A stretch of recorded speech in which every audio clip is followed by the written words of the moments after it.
आणि आता सत्ता स्थापनेच्या हालचाली सुरू झाल्यात त्या संदर्भातल्या टॉप 9 बातम्या। नरेंद्र मोदींच्या नेतृत्वावर विश्वास, एनडीएच्या बैठकीत प्रस्ताव। एनडीए बैठकीमधील प्रस्तावावर 21 नेत्यांच्या सह्या। महाराष्ट्रामधून शिंदे, प्रफुल्ल पटेल आणि सुनील तटकरे यांच्या सह्या। चंद्राबाबू आणि नितीश कुमारांचं एनडीएवर दबाव तंत्र। दोन्ही बाबू लोकसभा अध्यक्षपदासह 5 ते 6 मंत्रिपद मागणी करणार, सूत्रांची माहिती आहे। नितीश कुमार मोठ्या खात्यासाठी देखील दावा करणार असल्याची माहिती।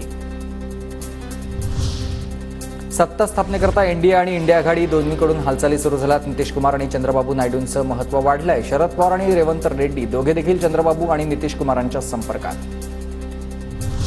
आम्ही एनडीएमध्ये आहोत। बैठकीला रवाना होण्यापूर्वी चंद्रबाबू नायडूंची प्रतिक्रिया। देशात अनेक राजकीय बदल पाहायला मिळाल्याचंही विधान। नितीश कुमार, तेजस्वी यादवांची एकाच विमानामधून दिल्लीवारी। नितीश कुमार एनडीएच्या तर बैठकीमध्ये आणि तेजस्वी यादव इंडिया आघाडीच्या बैठकीत रवाना। एनडीएचं सरकार चालणार नाही। एकत्र निवडणुका लढल्यामुळे नितीश कुमार आणि चंद्रबाबूंचं समर्थन पत्र। चंद्रबाबू आणि नितीश कुमारांबाबूंना एकत्र देश ओळखतोय आणि मोदींना कितपत ते सहन करतात ते देखील बघू। राऊतांचा हा खोचक टोला आहे। काँग्रेस अध्यक्ष मल्लिकार्जुन खरगेंचं ट्विट चर्चेत। इंडिया आघाडीच्या गठबंधनऐवजी जनबंधन या शब्दाचा उल्लेख करत दिली बैठकीची माहिती।